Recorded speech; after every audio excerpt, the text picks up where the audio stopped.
Guys আজকে আমি তোমাদেরকে দেখাবো থ্রি ফিঙ্গারে কিভাবে সিট আপ গ্লোয়াল মারতে হয়। তোমরা অনেকেই যখন গ্লোয়াল মারো সেই গ্লোয়ালটা অনেক দূরে পড়ে অথবা এনিমির গায়ে গিয়ে পড়ে, কাছে কাছে এইভাবে পড়ে না। এবং তোমাদেরকে আমি আরো একটা ট্রিক্স দেখাবো, সেটা হচ্ছে কিভাবে জিগজ্যাগ মুভমেন্ট করে হেডশট মারতে হয়। তোমরা অনেকেই আমার দেখা দেখি টু ফিঙ্গার থেকে থ্রি ফিঙ্গারে শিফট হয়ে গেম প্লে করা শুরু করেছো, কিন্তু গাইস তারপরেও তোমরা আমার মতো এরকম হেডশট মারতে পারতেছো না বা আমার মতো এরকম গেম প্লে করতে পারতেছো না। তাই আজকে আমি তোমাদেরকে কয়েকটা টিপস এন্ড ট্রিক্স দেখাবো, যে টিপস এন্ড ট্রিক্স গুলো দেখে কিন্তু তোমরা এই সমস্যার সমাধানগুলো পেয়ে যাবে। সো গাইস আজকের ভিডিও সম্পূর্ণ দেখার আগে তোমার কাছে একটা রিকোয়েস্ট, তোমরা যদি আমার এই গেমিং চ্যানেলে নতুন হয়ে থাকো তাহলে তোমার হাতের সুন্দর আঙুলটা দিয়ে আমার চ্যানেলটাকে সাবস্ক্রাইব করে পাশে থাকা বেল বাটনটা অল করে রাখো, কারণ গাইস আমি এই চ্যানেলে free fire headshot tips and tricks relative video upload করে থাকি, যা তোমাদেরকে একজন লিজেন্ড প্লেয়ার হতে সহযোগিতা করবে। সো প্রথমে আমি তোমাদেরকে দেখাই, যখন তোমরা গ্লোয়াল মারো এই গ্লোয়ালটা কিসের জন্য দূরে পড়ে বা এনিমির গায়ে গিয়ে পড়ে, তোমার কাছে এসে পড়ে না কেন। তো যাদের বসে গ্লোয়াল মারার সময় গ্লোয়ালটা অনেক দূরে পড়ে, তারা যে ভুলটা করে সাধারণত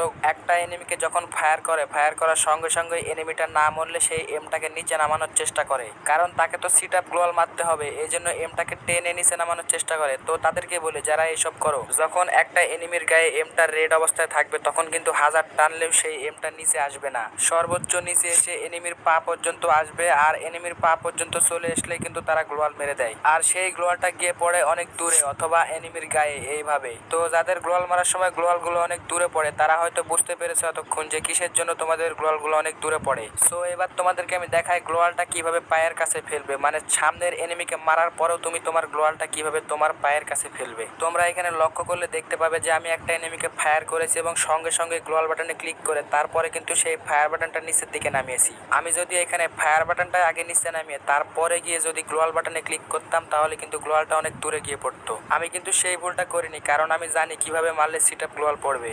আর এই সিট আপ গ্লোয়াল মারা শিখতে তোমাকে অনেক বেশি সময় নষ্ট করতে হবে না, তোমাকে জাস্ট কয়েকটা দিন ভালোভাবে প্র্যাকটিস করতে হবে, তাহলেই তুমি শিখে ফেলতে পারবে সিট আপ গ্লোয়াল মারা। এরপরেও যদি তোমরা না বুঝতে পারো আর যদি কোনো সমস্যা হয়ে থাকে তাহলে তোমরা কমেন্ট বক্সে কমেন্ট করো, আমি অবশ্যই কমেন্ট বক্সে উত্তর দেওয়ার চেষ্টা করব। সো গাইস এবার আমি তোমাদেরকে দেখাবো কিভাবে তোমরা জিগজ্যাগ মুভমেন্ট করে হেডশট দিবে। একটা সময় ছিল যখন শুধু পিসি প্লেয়াররা এরকম জিগজ্যাগ মুভমেন্ট করতে পারতো বা পিসি প্লেয়াররা এরকম জিগজ্যাগ মুভমেন্ট করে হেডশট মারতে পারতো, কিন্তু সময়ের সাথে সাথে আমাদের গেমে অনেক চেঞ্জ চলে এসেছে, আমাদের গেমে আরো কিছু নতুন সেটিংস অ্যাড হয়েছে। এজন্য এখন তোমরাও চাইলে কিন্তু এই পিসি প্লেয়ারদের মতো জিগজ্যাগ মুভমেন্ট করে হেডশট মারতে পারবে। আর আজকের এই টপিকে আমি তোমাদেরকে দেখাবো কিভাবে তুমি খুব সহজে জিগজ্যাগ মুভমেন্ট করে এনিমিকে হেডশট মারতে পারবে। তোমরা ইউটিউবে গিয়ে চাইলে দেখতে পারো হোয়াইট এফএফ ডাব্লুজিং বিআর99, এরা কিন্তু সবাই মোবাইলে গেম প্লে করে আর এরা কিন্তু এই জিগজ্যাগ মুভমেন্ট করে হেডশট গুলো মেরে থাকে। গ্যাস জিগজ্যাগ মুভমেন্ট করে হেডশট মারার জন্য একটা সেটিংস তোমাকে অন করতে হবে, তাই কিভাবে তোমরা সেই সেটিংসটা অন করবে এবং কিভাবে সেই সেটিংসটা তোমরা ব্যবহার করবে সেটা তোমাদেরকে পরে দেখাচ্ছি, কিন্তু তার আগে দেখাবো তোমাদেরকে জিগজ্যাগ মুভমেন্ট করে গেম প্লে করার জন্য কয়েকটা ক্যারেক্টার দরকার এবং কি সেই